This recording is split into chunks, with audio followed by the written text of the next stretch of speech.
Hello everyone, welcome to my channel.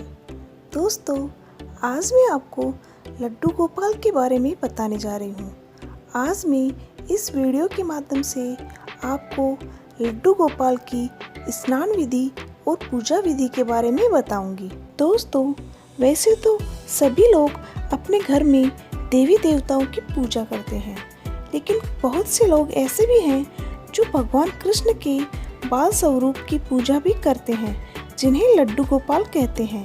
Laddu Gopal की पूजा के साथ उनकी सेवा एक छोटे बच्चे के जैसे की जाती है।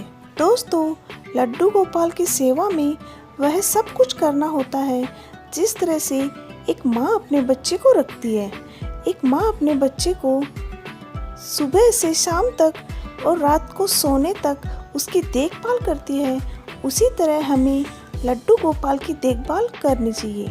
लड्डू गोपाल को एकदम घर के सदस्य की तरह ही रखना चाहिए। दोस्तों, लड्डू गोपाल की पूजा से घर की सभी परेशानियां दूर हो जाती है और लड्डू गोपाल के प्रसन्न होने से व्यक्ति का मन बहुत ही प्रसन्न रहता है। दोस्तों, लड्डू गोपाल तो सिर्फ भाव के भूखे हैं। तो आइए जानते हैं लड्डू गोपाल की पूजा कैसे की जाती है और पूजा के समय क्या क्या सावधानियां बरतनी चाहिए। दोस्तों, सुबह जल्दी उठने के बाद सबसे पहले बाल गोपाल की पूजा करें और भोग लगाएं। बाल गोपाल की पूजा में प्रयोग की जाने वाली सभी सामग्रियों का शुद्ध होना बहुत ही जरूरी है और बाल गोपाल के लिए आप भोग बनाने जा रही हो तो उस बर्तन का साफ होना भी अति आवश्यक है। दोस्तों, सुबह उठते ही सबसे पहले स्वयं स्नान करके तैयार होकर बाल गोपाल को जगाएं। उसके बाद बाल गोपाल को साफ जल और गंगा जल से स्नान करवाएं। स्नान करवाने के बाद उन्हें एक तौलिए से पोंछें। दोस्तों, ध्यान रहे लड्डू गोपाल के लिए अलग से तौलिया जरूर होना चाहिए। लड्डू गोपाल को तौलिए से पोंछने के बाद उनको अच्छे और सुंदर स्वच्छ कपड़े पहनाएं। दोस्तों, ध्यान रहे लड्डू गोपाल के कपड़ों को रोजाना बदलें।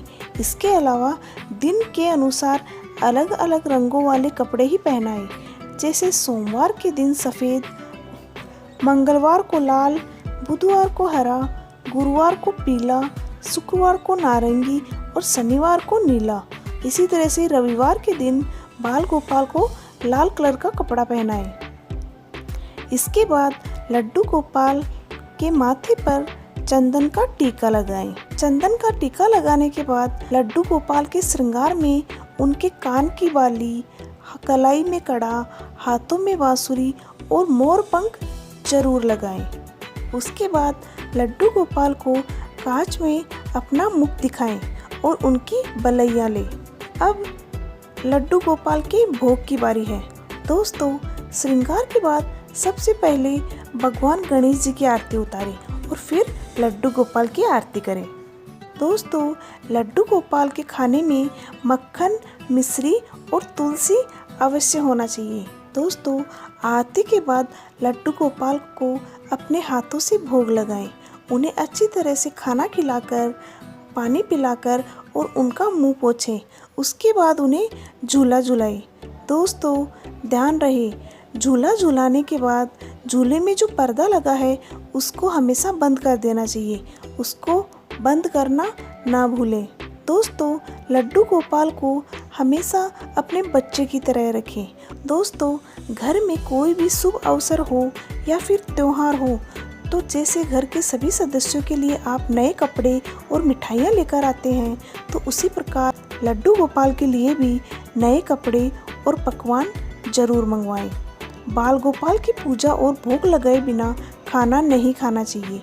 उन्हें भोग लगाने के बाद भोजन प्रसाद बन जाएगा। तो घर में जो भी खाना बने, सबसे पहले गणेश जी महाराज और लड्डू गोपाल को भोग अवश्य लगाएं। दोस्तों, बाल गोपाल घर में है तो मांस मदिरा का सेवन कभी ना करें और किसी से भी गलत व्यवहार ना करें और रात को सोने से पहले बाल गोपाल को सुलाने के बाद ही सोएं। दोस्तों, होली, दीपावली और जन्माष्टमी जैसे त्योहारों पर इनकी विशेष पूजा होती है। दोस्तों, लड्डू गोपाल को प्रतिदिन सुबह स्नान तो कराना ही चाहिए और उनके लिए जैसा मौसम है उसके अनुकूल ही पानी होना चाहिए। जैसे सर्दी हो तो थोड़ा गुनगुना पानी और गर्मी है तो थोड़ा ठंडा पानी लें और हो सके तो उसमें गुलाब जल अवश्य डालें। दोस्तों, इस तरह से ही लड्डू गोपाल के वस्त्रों की रोज धुलाई होनी चाहिए और लड्डू गोपाल के कपड़े भी ऋतु के अनुसार होने चाहिए। जैसे सर्दियों में गर्म कपड़े, गर्मियों में हल्के सूती कपड़े और गर्मी से बचाव का प्रबंध भी होना चाहिए। दोस्तों, जिस तरह से छोटे बच्चों को खिलौने बहुत पसंद होते हैं, उसी प्रकार से लड्डू गोपाल जी भी एक छोटे बच्चे की तरह ही हैं। उन्हें खिलौने बहुत प्रिय लगते हैं। लड्डू गोपाल जी के लिए खिलौने अवश्य लेकर आएं और थोड़ा सा टाइम निकालकर उनके साथ जरूर खेलें। दोस्तों, आपके घर में लड्डू गोपाल हैं तो सबसे बड़ी बात यह है कि लड्डू गोपाल जी से कोई ना कोई रिश्ता जरूर बनाएं। आप उन्हें पुत्र के रूप में, भाई के रूप में, मित्र के रूप में, सखा के रूप में, गुरु के रूप में, कैसे भी उनसे एक रिश्ता जरूर बनाएं। उसी के अनुसार उनकी पूजा करें और श्रद्धा और निष्ठा बनाए रखें। दोस्तों, जिस तरह से अपने घर में हम बच्चों को एक प्यारे से नाम से बुलाते हैं, उसी प्रकार लड्डू गोपाल भी आपके एक बच्चे की तरह ही है। तो लड्डू गोपाल जी को एक प्यारा सा नाम अवश्य दें। उन्हें स्नान कराते समय, वस्त्र पहनाते समय या फिर कहीं आप बाहर जा रहे हैं तो लड्डू गोपाल को अपने साथ ले जा रहे हैं तो वहाँ लड्डू गोपाल को उस नाम से पुकारें जो नाम आपने उन्हें दिया है। जब लड्डू गोपाल को आप सुबह जगाएं तो उनके नाम से ही पुकारें। दोस्तों, जैसे घर के सभी सदस्य घर में बैठे बैठे बोर हो जाते हैं तो उनका कहीं बाहर घूमने का मन होता है, तो उसी प्रकार लड्डू गोपाल जी को भी बाहर घुमाने समय समय पर जरूर लेकर जाए।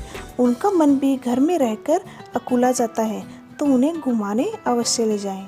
और यदि आप घर में कोई खाने पीने की विशेष वस्तु मंगवा रहे हैं तो परिवार के सदस्यों की गिनती करते समय लड्डू गोपाल को भी उस गिनती में शामिल करें।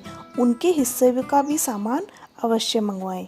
दोस्तों, जिस तरह से लड्डू गोपाल जी का जन्मदिन वैसे तो जन्माष्टमी को मनाया जाता है और जन्माष्टमी के दिन लड्डू गोपाल का जन्मदिन पूरे संसार में बहुत ही धूमधाम से मनाया जाता है। फिर भी आप जिस दिन लड्डू गोपाल को अपने घर में लेकर आते हैं उस दिन को लड्डू गोपाल का जन्मदिन अवश्य मनाएं। जन्माष्टमी के अलावा उस दिन भी आपको जन्मदिन मनाना होगा।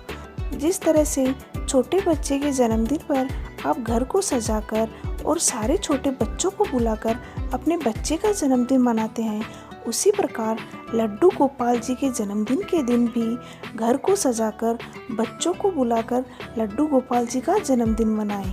बाहर से लड्डू गोपाल जी के लिए खिलौने लाएं और जो बच्चे लड्डू गोपाल जी के जन्मदिन में शामिल होते हैं उन्हें रिटर्न गिफ्ट भी जरूर दे सकते हैं। दोस्तों, कुछ जानकारी है लड्डू गोपाल के नहाने के संबंध में।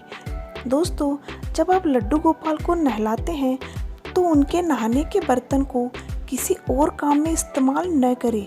उनका इस्तेमाल केवल लड्डू गोपाल को नहलाने के लिए ही करें। और दोस्तों, लड्डू गोपाल को नहलाने के लिए शंख का इस्तेमाल भी कर सकते हैं। शंख में पानी भरें और उसकी धारा से लड्डू गोपाल को नहलाएं।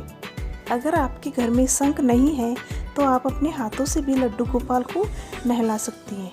दोस्तों, नहलाने के बाद लड्डू गोपाल को कभी भी ज़मीन पर ना रखें। इसके लिए एक अलग से बर्तन लें, उसी में लड्डू गोपाल को आसन ग्रहण करवाइए। लड्डू गोपाल के स्नान के बाद उस पानी को नाली में न बहाएं।